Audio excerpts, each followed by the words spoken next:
You're just a burden, Mother. We don't need you anymore." The words sliced through me, sharper than any knife could ever be. I stood there, my hands trembling, my heart pounding in my chest. My daughter's voice, my only child, echoed in the room like a curse I could never escape. If my story touches your heart, please like and share this video.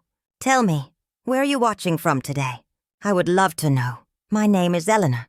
I am 72 years old, a widow, and a mother who once believed her life's greatest achievement was raising her only daughter. My husband died young, leaving me with nothing but bills, debts, and a little girl who depended on me for everything. I worked nights in a factory, sewing until my fingers bled, just to afford her school fees. I sold the last pieces of jewelry my mother gave me, believing that if my daughter had an education, she would never suffer the way I did. Through the years, I carried the weight of loneliness quietly, never remarrying, never thinking of myself, always choosing her. Every birthday cake I baked, every book I bought her, every pair of shoes when mine were worn through. It was all her.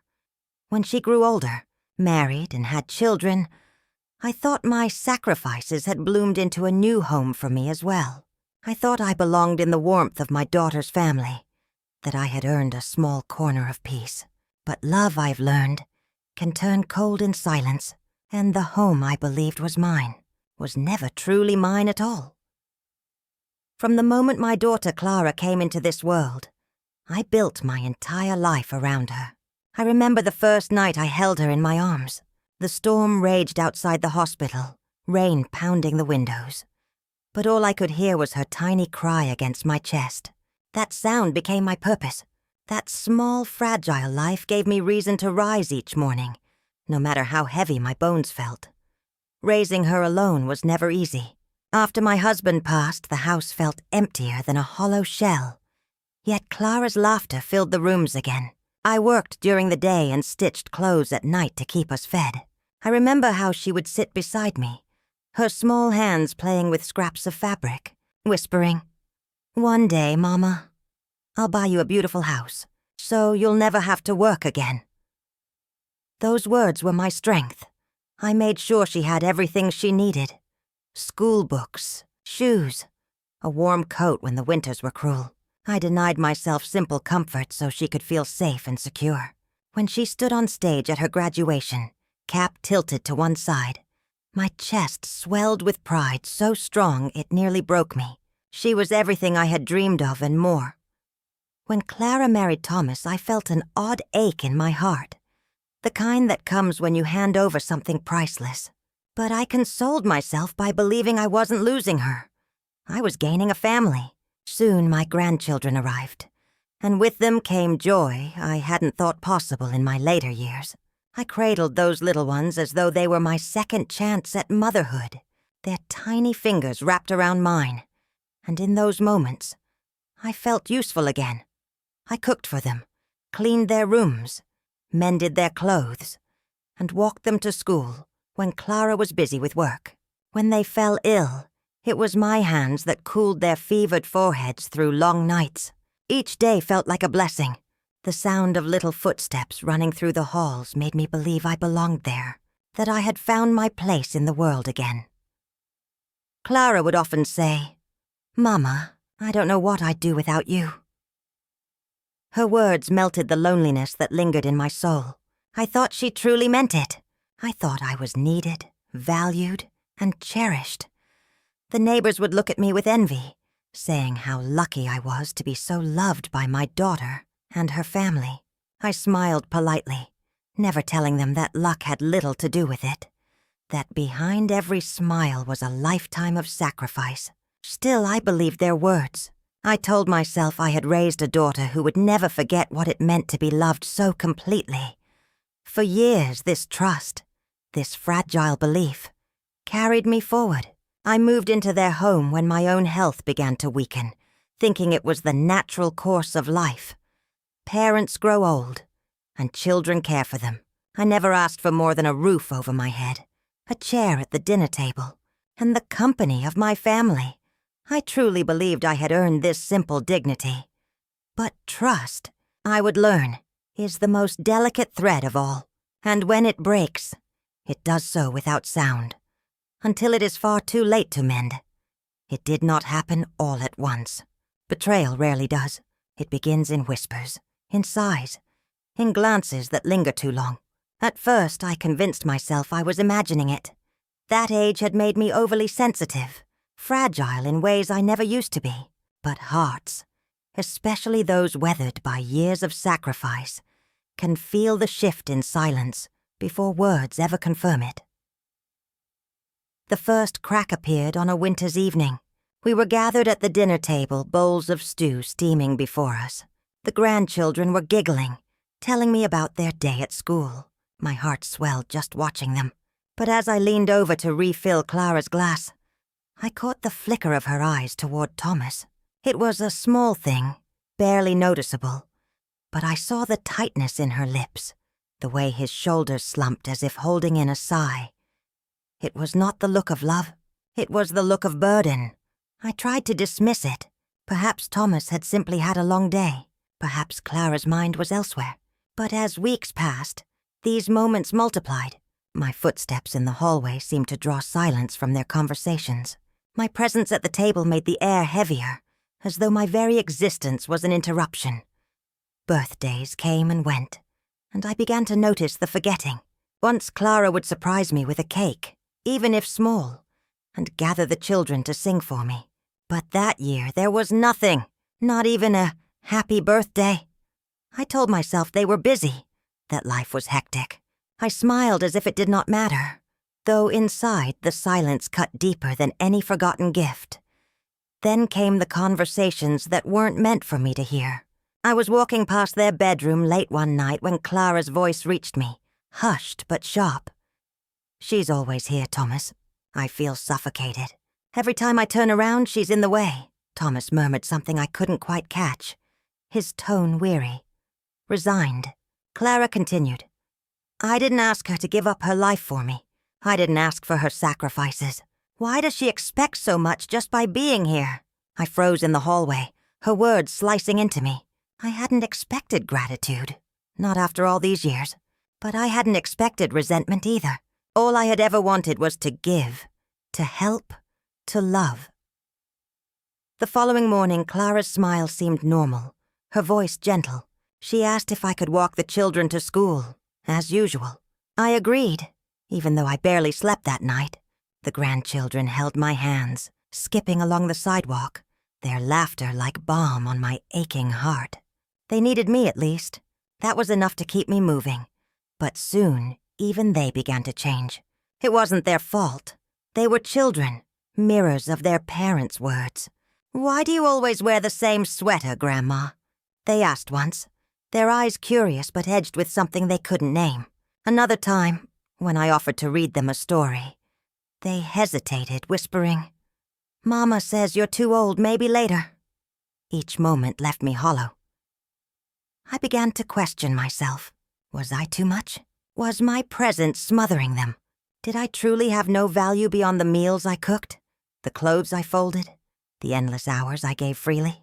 At night I lay awake, staring at the ceiling, wondering when the love I once trusted had slipped away. The neighbors still greeted me warmly. "Eleanor, you're so lucky," one said. "Your daughter takes such good care of you." I smiled, though inside I wanted to scream. They didn't see the way Clara's eyes rolled when I asked a question. They didn't hear the clipped tone in her voice when I asked if she wanted tea.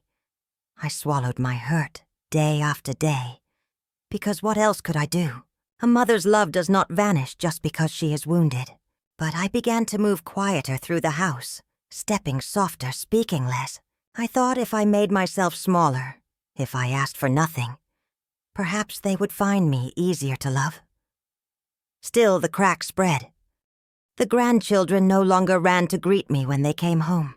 Thomas began leaving the table before dessert, muttering about work. And Clara began avoiding me entirely, her laughter reserved for phone calls with friends, her tenderness hidden away where I could not see.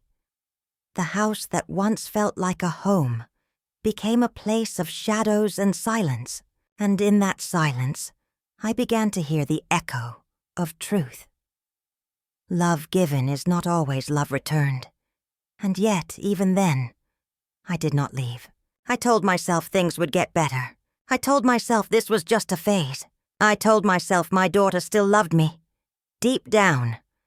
But lies whispered to oneself in the dark can only last so long. It was a Sunday afternoon, one of those rare days when the sun filled the house with a gentle glow. The smell of roasted chicken drifted from the oven, and the sound of the children's laughter spilled from the living room. On the surface, it looked like an ordinary family day, but beneath it all, something unspoken trembled in the air. I had spent the morning preparing lunch, peeling potatoes, chopping vegetables, seasoning the meat. My back ached, but I ignored it, humming softly as I worked. Clara had been distant all week, speaking to me only when necessary. Still, I told myself this meal might soften her mood. That food, something she had always loved, could bridge the growing distance. When the table was set, I called everyone to eat. The children ran in first, laughing, bumping into one another. Thomas followed, his eyes already glued to his phone. Clara came last, arms folded, face drawn tight. I pulled out her chair gently, the way I always had, but she didn't sit immediately. She just stared at me. There was a weight in that look, and my hands froze on the back of the chair. "Mama," she began, her voice flat, almost cold. "We need to talk." The room fell silent. The children sensed something and quickly turned their eyes to their plates. Thomas shifted uncomfortably but said nothing. My heart started to pound, though I kept my face calm, waiting for her to continue. "You've been here for years now," she said slowly, her eyes narrowing slightly. "And it's getting too much. Thomas and I feel like we don't have space to breathe anymore. You're always here." Her words felt like stones falling on my chest. I swallowed hard, searching her face for any trace of warmth, any sign that this was just a momentary lapse in kindness. But all I found was impatience. "I try to help," I whispered. "I cook, I clean, I take the children to school." "That's not the point," she snapped, her voice rising. "You're just a burden, Mother. We don't need you anymore." The words struck like a slap, leaving me stunned. The room blurred, my ears rang, and for a moment I thought I might collapse, but I didn't. I sat very still, every muscle rigid, my eyes fixed on the tablecloth as if staring hard enough could keep me from shattering. No one rushed to my defense. Thomas avoided my eyes. The children sat frozen, silent, confused. I wanted to scream, to cry, to beg her to remember the nights I stayed awake with her fevers, the shoes I went without so she could walk proudly to school, the years of loneliness I endured so she could have everything. But the words lodged in my throat, heavy and unspoken. Instead, I simply nodded. That night, I did not sleep. I lay in my small room, staring at the ceiling, the echoes of her words circling endlessly in my head. "A burden. We don't need you." Every syllable pressed into my chest until I could barely breathe. I rose quietly before dawn, the house still wrapped in silence. I opened the small wardrobe where I kept my few belongings and began to fold my clothes with trembling hands. A sweater, 2 dresses, a worn pair of shoes. My fingers lingered on an old photograph of Clara as a child, her arms around my neck, her face pressed to mine. I placed it gently inside the bag, though I knew it no longer belonged in my story. I did not leave a note. What could I possibly write? That I forgave her? That I understood? No. The silence would be my answer. The floor creaked beneath me as I carried my bag down the hallway. I paused outside the children's room, hearing their soft breathing through the door. For a moment, my resolve wavered. Part of me wanted to slip inside, kiss their foreheads, whisper goodbye. But I knew that would break me completely. Better to leave without words, like a shadow fading at dawn. I stepped out into the chill of the morning air. The sky was streaked with gray, the kind of quiet light that belongs only to those who wake before the world stirs. I pulled my sweater tighter around me and walked down the street, each step both heavy and freeing. No one called after me. No one stopped me. The house behind me remained still, as though my leaving made no difference at all. And yet, as I reached the corner, I looked back once. The window of the kitchen glowed faintly with the first light of day. For a moment I imagined Clara inside, realizing the emptiness of the chair I once occupied. But the fantasy dissolved quickly, and I turned away. That was the day I ceased to be a mother in her eyes. That was the day I disappeared. And though my heart was shattered, though my body ached with grief, I walked on, because sometimes silence is the only answer left for those who have given everything and been told it is not enough. When I left that morning, I had no destination, only the certainty that I could not stay. My steps carried me farther than I thought possible. The streets were still, the shops shuttered, the air heavy with the damp chill of dawn. My small bag weighed little in my hands, but my heart was burdened with the heaviness of decades. I boarded the first bus that came, paying the fare with trembling fingers. I didn't even ask where it was headed. All I wanted was distance. As the city I had known so long slipped past the window, my reflection stared back at me. Tired eyes, wrinkled cheeks, lips pressed tight to keep from trembling. I looked like a woman fleeing a crime she hadn't committed. The bus carried me to a town I had never seen before. A quiet place, its streets narrow, its houses old and leaning with age. There was no one waiting for me, no arms to greet me. But perhaps that was safer. Perhaps anonymity was the only refuge left for a woman who had been told she was unwanted. I found a small boarding house near the edge of town. The landlady, a stout woman with kind eyes, asked no questions when I paid for a room. It was a plain space. Just a narrow bed, a table, and a single window overlooking the street. To me it was both prison and sanctuary. I set my bag down and sat on the bed. The silence so complete it rang in my ears. At first, life was hard. I had little money, only the savings I had tucked away secretly over the years. But necessity has always been my teacher. I found small jobs, mending clothes for the neighbors, cleaning at the church, peeling vegetables for a tiny cafe. The pay was meager, but it kept bread on my table and a roof over my head. Days blurred into weeks. The ache of absence never left me. I missed the sound of my grandchildren's laughter, the warmth of little hands in mine. Sometimes at night I would wake suddenly, certain I had heard one of them call for me. But the room was always empty, my imagination cruelly mocking me with what I had lost. Still, the town began to weave its quiet threads around me. The cafe owner, Mr. Harris, often saved me a small slice of pie after work. The children from the church ran to me when they tore their clothes, trusting my stitches more than their mothers. And the landlady would sometimes knock on my door with a cup of tea, saying, "You look lonely, dear." I wasn't lonely, not exactly. I had solitude, and in solitude there is both pain and freedom. I no longer had to walk on eggshells, no longer had to measure every word, every step, fearful of being seen as too much. Here in this quiet corner of the world, I could simply be Eleanor. No expectations, no demands, no silent judgments. Yet freedom is never complete when the heart still bleeds. I carried Clara's words with me everywhere. "You're just a burden." They echoed when I lay down at night. They whispered when I stitched a child's sleeve. They pulsed in my veins when I walked through the market. I wanted desperately to forget, but betrayal has a way of searing itself into memory. Months passed. The seasons turned. I grew stronger in my small routines. My hands, once trembling, steadied again with work. My back still ached, but there was satisfaction in knowing every coin I earned was my own.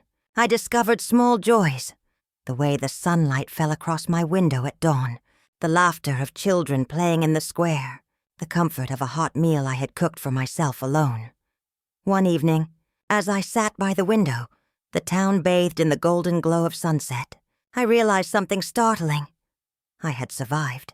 Against the weight of rejection, against the grief of absence, I was still here, alive, breathing, enduring. Survival, however, is not the same as peace. Sometimes I would walk past the schoolyard and see little girls with ribbons in their hair, and my heart would ache with memories of Clara as a child, running into my arms, promising she would care for me forever. Other times I would see families gathered in the cafe, their laughter spilling into the night, and I would feel the sting of being forgotten, as though I had never mattered at all. But slowly, like a wound scabbing over, the pain dulled. I began to write again. Small notes in a worn notebook I carried. Not letters to anyone, but pieces of myself I needed to release. Words I could not say to Clara, I poured onto the page. I loved you more than my life. I gave you everything I had. You may call me a burden, but I carried you through storms no one else would have endured. Perhaps one day, I thought, those words would be found, or perhaps they would vanish with me. Either way, they gave me strength to keep going. And so, in that little town, with strangers who grew into quiet companions, I built a new life from the ashes of the old. It was not grand, nor easy, but it was mine. For the first time in decades, I belonged not because someone allowed me to, but because I had chosen it for myself. Time has a way of reshaping wounds. The sharpness dulls, though the scar remains. Months had turned into a year since I walked out of my daughter's house, and in that time, silence became both my companion and my shield. I had not called, had not written, had not allowed myself to reach back toward the family that once defined me. Still, fate has its way of carrying whispers into the most hidden corners. It was Mrs. Whitaker, the landlady, who first brought me news. She had been into the next town and returned with eyes wide, her voice carrying the thrill of gossip. Did you hear? A family in the city, husband and wife, constant fighting. Neighbors say the grandmother left suddenly, and now the whole house is falling apart. My heart stilled in my chest. I knew without asking. The words wrapped around me like a cold wind. At first, I told myself not to care. It was no longer my concern what storms brewed under Clara's roof. But later, as I sat alone in my room, the weight of her absence in my life pressed harder. I pictured the children, my sweet grandchildren, searching for me in every corner, wondering why Grandma no longer tucked them in at night, why her chair at the table stayed empty. Weeks later, another whisper reached me. A neighbor from my old street happened to pass through the market where I shopped. She nearly dropped her basket when she recognized me. "Eleanor! My goodness, where have you been? Your daughter's been asking around." She looks half mad with worry. "They say the little ones cry for you every night. Thomas looks worn. And Clara, well, she isn't herself." I said nothing, only nodded, but inside a storm raged, so they had noticed. My absence, once invisible, now cast a shadow too heavy to ignore. For all the years I was treated as unnecessary. Now the hollow left by my leaving had become unbearable. The letters came next. At first, just one. Slipped under the door of the boarding house by the postman, my daughter's familiar handwriting scrawled across the envelope. My hands shook as I opened it. "Mama, please come back. The children miss you terribly. They keep asking for you. Things aren't the same without you. I know I said things I shouldn't have. I was stressed. Please forgive me." I read it once, then again, my vision blurring. My heart screamed to answer, to forgive, to rush back into their arms. But my hands did not move. The paper crumpled slightly in my grip as I folded it away. More letters followed, each more desperate than the last. "Mama, I can't do this without you. I'm sorry, please come home. The children are crying for you. Please don't punish them for my mistakes." And then, phone calls. Mrs. Whitaker, puzzled, would knock on my door holding the receiver. "It's your daughter again," she'd whisper. I would shake my head, refusing to answer. What could I say? That sorry came too late? That forgiveness, once shattered, does not grow back like fresh leaves on a tree? The silence I gave them was not born of cruelty. It was born of survival. To return would be to step back into the shadows of dismissal. To hand my dignity once again to the fire of her careless words.